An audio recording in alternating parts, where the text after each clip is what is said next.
Hello दोस्त, RRC group D 1/19 में खास करके न्यू दिल्ली की बात कर रहे हैं, चंडीगढ़ वाला area. A2 medical feet candidate OBC विद्यार्थी को पैनल से बाहर किया। डीबी में थे, पैनल में बाहर है। क्यों? क्योंकि यूआर क्वालिफाई को ओबीसी वाला सीट दे दिया। लॉजिक क्या है सर? तो देखो, टेक्निकली अगर जब भी आप साउंड बनेंगे तो कोई आपको परेशान नहीं करेगा, और जब आप टेक्निकली वीक बनेंगे, सोशल मीडिया या व्हाट्सएप यूनिवर्सिटी के टीचर बनेंगे, तो आपके लिए दिक्कत हो जाएगी। टेक्निकली क्या है, जब भी आपको पोस्ट अलॉटमेंट होगा तो दो चीज़ें पे देखिए, आप थोड़ा सा एक चीज़ों को समझ लीजिए। जब आपूर्ति विद्यार्थी की मांग से अधिक हो जाती है तो कट ऑफ गिर जाती है, यानी वैकेंसी बहुत ज़्यादा हो जाए और कैंडिडेट कम है तो कट ऑफ क्या होता है, कम हो जाता है। उसी तरह जब विद्यार्थी अधिक हो जाएगा तो और मांग आपूर्ति से ज़्यादा हो जाएगी तो क्या हो जाएगा, आपका कट ऑफ ज़्यादा हो जाएगा। सीधी सी बात है। यहाँ पे लोग कहने का मतलब ये है कि अगर इस चीज़ों को थोड़ा सा इसे आप टेक्निकल में आइए। टेक्निकल में मैं बोलूँ तो सबसे पहले आप यहाँ पे ध्यान दीजिए कि अभी कट ऑफ जो गई है, 1 मिनट ऐसे सीन में नहीं आपको समझ में आएगा। और ये कहाँ पे क्वेश्चन आ रहा है, एक बार मैं दिखा दूँ। टेलीग्राम पे रेलवे लाइव के हर 2 मिनट में यही क्वेश्चन आ रहा है, ओबीसी को नहीं मिला, और कोई भ्रम फैला रहा है, इसलिए ऐसा और वो चीज़ें हो रही है।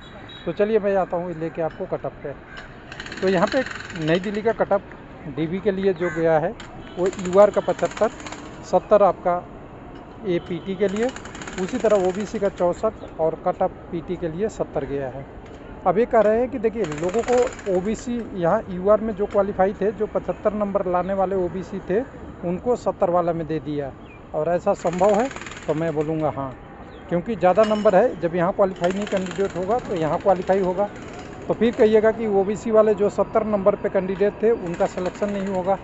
तो ओबीसी वाले 70 नंबर पे सिलेक्शन नहीं होगा, उनका मेडिकल स्टैंडर्ड B2, C1 या C2 होगा, तब नहीं होगा। ये अगली इससे पहले वाले वीडियो में हमने ऑलरेडी बात कर रखा है। जिनका A2 मेडिकल है उनका तो होगा ही, जिनका A3 है उनका भी हो जाएगा, और जनरली B1 को भी हो जाएगा। एक आध अपवाद छोड़ दे, अपवाद तो हमेशा लगा रहता है। ओवरव्यू 99.9% की हम बात कर रहे हैं, तो ये हो जाएगा। जब ऐसा होगा तो यहाँ पे देखिए, जो मांग और डिमांड की सप्लाई की मैंने बोला था, ये ओबीसी का कट ऑफ, अगर मान लीजिए कि यहाँ पे जितने कैंडिडेट ओबीसी के गए हैं, जितनी वैकेंसी है यहाँ पे, अगर वैकेंसी के टर्म में बोलेंगे तो वैकेंसी हमें ये पता है ओबीसी का इतना है, सभी का पता है कितने वैकेंसी है। तो ओबीसी के मान लीजिए 3634 वैकेंसी है। ये 3634 में से कुछ कैंडिडेट 4400 या जो भी कैंडिडेट हट जाएंगे।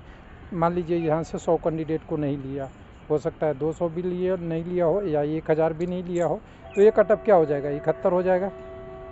यही होगा ना आप कह रहे हैं। लेकिन अगर 71 कट ऑफ हुआ तो एक्चुअल ये वाला कट ऑफ कहा जाएगा। 1 मिनट यहाँ पे लाऊँ। अगर वो कट ऑफ 71 हुआ तो ये 75 वाला कट ऑफ कम होगा या नहीं होगा? डिमांड सप्लाई, यानी यूआर में से कैंडिडेट निकल के इधर आ रहे हैं तो यूआर के कट ऑफ कम होगी, और यूआर के कट ऑफ कम होगा तो इधर वाला कैंडिडेट यूआर में क्वालिफाई कर जाएगा। यानी सिंपल सी बात कहें कि 70 से 75 के बीच में जो कैंडिडेट है, 70.96 से 75.8 के बीच में आपस में इंटरचेंज होते रहेंगे, और वो कब तक होंगे, जब तक वैकेंसी फुल ना हो जाए। और साथ में अगर ये कट ऑफ कम होगा तो जो यूआर में जो क्वालिफाई नहीं कैंडिडेट हैं वो 70 से नीचे वो भी आएंगे। सिंपल सी बात है। अब इससे करने से होता क्या है, लोगों का कहने का मतलब है कि यहाँ पे कि जब 70.96 वाला बढ़ गया 71, तो लोगों को पैनल में शामिल नहीं किया, वो भी A2 और A3 मेडिकल को। तो मान लीजिए कि 70.6 करके सेकंड डीबी में लोगों को बुलाएगा, मान लीजिए नहीं दे रहा है तो क्या होगा, सेकंड डीबी में बुलाएगा। सेकंड डीबी में बुलाने से कितने कैंडिडेट को लेगा? मान लीजिए 200 कैंडिडेट को ले रहा है, तो 200 में कितने का A2 आएगा, A3 आएगा, या B1 आएगा, या C1 आएगा। तो ये कैंडिडेटों को जॉब कैसे ले सकता है, जो ऑलरेडी से कैंडिडेट जो 70.96 से ज़्यादा नंबर के लिए रखे थे। तो सिंपल सी कंसेप्ट रखिए, अभी जो आरआरसी न्यू दिल्ली का पैनल है उसमें आपको जो भी बता रहा है वो गलत बता रहा है। या तो पैनल पूरी तरह से बना नहीं है, या पैनल बनी है तो उसमें कोई गलती है, मिस्टेक है, या और भी कोई टेक्निकल रीज़न हो सकता है। लेकिन ये ध्यान रखिएगा, 70.96 तक अगर आपने ओबीसी कैंडिडेट है, आपका मेडिकल A2 और A3 है, तो आपको जॉब हमारे हिसाब से 99.999999 जितने 9 तक आते हैं, कुछ अपवाद हम छोड़ देते हैं, यहाँ तक मिलेगा। हाँ, कुछ और रीज़न रहा आपके इशू में तो उसकी तो मैं नहीं कह सकता, लेकिन मेडिकल के वजह से आपका जॉब नहीं रुकेगा। यानी ध्यान दीजिएगा, जब भी अगर ये कट ऑफ ऊपर से नीचे जाएगा, यानी ये कट ऑफ बढ़ेगी तो ये कट ऑफ कम होगी, और ये कट ऑफ कम होगी तो यहाँ से जो कैंडिडेट थे इधर भी आएंगे, और यहाँ नहीं भी आए तो 70.96 तक को अगर जॉब नहीं मिलता है तो कौन कह दे सकता है कि 75 यहाँ 70 के बदले 69 पॉइंट वाले, या यहाँ से 70 के बदले 70.05 वाला को जॉब मिलेगा और 76 वाला को नहीं मिलेगा। जब वो फिर भी आएगा कैंडिडेट, उसका भी A2 मेडिकल ही होगा। तो इसलिए अफवाह पे दौर पे ध्यान नहीं रखिए। आपको पैनल में देर सवेर शामिल हो सकती है, डिले हो सकता है, ये हो सकता है, लेकिन आपकी जो कंसेप्ट है कि A2 को UR से क्वालिफाई करने के वजह से OBC में नहीं मिल रहा है, ये गलत है। आपको पोस्ट मिलेगा, और पोस्ट मिलेगा एकदम ध्यान से रखिएगा, क्योंकि कैंडिडेट जो UR में क्वालिफाई किए हैं तो UR का भी तो कट ऑफ कम होगा।